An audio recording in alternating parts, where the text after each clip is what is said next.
가게에 손님이 와서 나중에 계산할게요 라고 한다면 여러분 어떻게 하시겠어요? 이 간단해 보이는 질문에 대한 답이요. 사실은 회사의 성패를 가를 수도 있는 최적 신용 정책의 핵심입니다. 안녕하세요. 프로페서 머니입니다. 오늘 이 어려운 문제 제가 아주 명쾌하게 풀어드릴게요. 자, 한번 상상해 보세요. 여러분이 지금 가게 사장님이에요. 한 손님이 물건을 싹 고르더니 이렇게 말하는 거죠. 사장님, 지금 당장 돈이 없는데 외상으로 먼저 좀 주시면 안 될까요? 바로 이 순간, 이 결정이 여러분 회사의 운명을 바꿀 수도 있는 신용 정책의 첫 단추가 되는 겁니다. 사실 신용 정책이란 건요, 결국 안 돼요와 네, 그렇게 하세요 사이에서 아슬아슬하게 줄타기를 하는 거라고 볼 수 있어요. 너무 후해서도 안 되고 그렇다고 너무 깐깐하게 굴어서도 안 되죠. 와, 진짜 미치겠어요. 외상을 팍팍 해주면 당장 매출은 오르는데 나중에 돈 떼일까 봐 무섭고 그렇다고 현금 결제만 딱 고집하자니 손님들이 다 다른 가게로 가버릴 것 같단 말이죠. 대체 저보고 어쩌라는 걸까요? 맞습니다. 바로 그 딜레마, 그 고민의 한가운데에는 서로 정반대로 움직이는 두 가지 비용이 떡 버티고 있어요. 이 비용들이 어떻게 서로를 당기는지, 이 줄다리기를 이해하는 게 최적 신용 정책을 찾는 첫걸음입니다. 자, 첫 번째 선시는 기회비용입니다. 이건 뭐냐면 우리가 안 돼요라고 외상을 거절했을 때 발생하는 눈에 보이지 않는 비용이에요. 만약에 외상을 거절해서 팔 수 있었던 물건을 못 팔았다. 그럼 그걸 팔아서 얻을 수 있었던 이익 전체가 그냥 날아가는 거잖아요? 그게 바로 기회비용입니다. 그럼 반대로 외상을 해주면 어떤 비용이 드는 건데요? 오, 아주 예리한 질문이에요. 그게 바로 두 번째 선수, 유지비용입니다. 이건 외상을 승인, 즉 네 라고 했을 때 발생하는 눈에 딱 보이는 비용들이죠. 외상장부 관리해야지, 돈 받으러 다녀야지, 최악의 경우에 돈을 떼이는 것까지 전부 다 이 유지비용에 들어가는 거예요.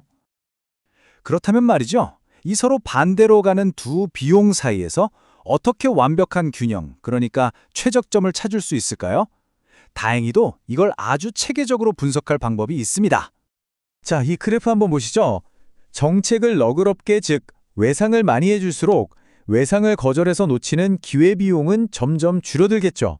하지만 돈 떼일 위험 같은 유지비용은 반대로 쭉쭉 늘어납니다. 이 두 비용을 합친 게 바로 저 U자 모양의 총 비용 곡선이에요. 여기서 제일 중요한 포인트, 최적점은 두 비용선이 만나는 교차점이 절대 아니라는 겁니다. 우리의 목표는 저 총 비용 곡선이 가장 낮아지는 지점, 바로 저 바닥, 저기를 찾는 거예요. 저 지점이 바로 우리 회사의 비용을 최소화하는 최적의 신용정책인 거죠. 아, 교수님, 이론은 이제 알겠는데요. 그래서 실제로 저희가 신용정책을 지금보다 좀 더 풀어주는 게 이득일지 아닐지 이걸 어떻게 숫자로 딱 계산해 볼 수는 없을까요? 바로 그겁니다. 그 질문에 대한 답을 구하는 게 핵심이죠. 우리는 손익분기점 분석이라는 아주 강력한 도구를 써서 그 답을 명확한 데이터로 찾아낼 수가 있습니다. 이 수식 좀 복잡해 보이죠? 근데요, 원리는 아주 간단합니다. 이 분석은 뭐냐면 정책을 바꿨을 때 추가로 버는 돈하고 추가로 드는 돈이 정확히 똑같아지는 지점을 찾는 거예요. 한마디로 손해도 이익도 없는 딱 본전이 되려면 과연 물건을 몇 개나 더 팔아야 할까? 이걸 계산하는 거죠. 그러려면 몇 가지만 알면 돼요. 물건 하나 빨 때 가격 피해서 재료비 같은 변동비 V를 빼서 마진을 구하고요. 이 정책으로 얼마나 더 팔아야 Q 빼기 Q, 본전이 될지를 찾아내는 겁니다. 그래서 이 공식을 가지고 계산을 해보면요. 이 회사의 경우에는 최소 3,431개를 추가로 더 팔 수 있어야만 더 너그러운 신용정책으로 바꾸는 게 손해가 아닌 의미 있는 결정이 되는 겁니다. 아하, 그러니까 저 숫자 이상 팔 자신이 있을 때만 정책을 바꿔야 손해를 안 본다 이 말씀이시군요. 자, 지금까지는 이론과 계산에 대한 이야기를 좀 해봤는데요.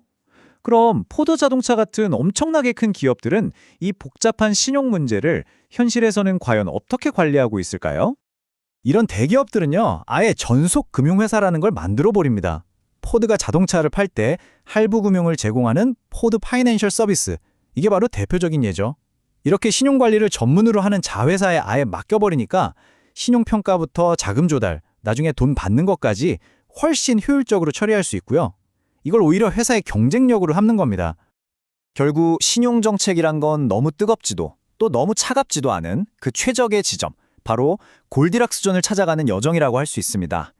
이 지점을 제대로 찾아내는 것이 안정적인 현금 흐름을 만들고 또 지속 가능한 성장을 이루는 열쇠가 되는 거죠. 여러분의 비즈니스에 딱 맞는 그 최적의 지점은 어디일지 오늘 내용을 바탕으로 한번 깊이 고민해 보시는 건 어떨까요? 지금까지 프로페서 머니였습니다.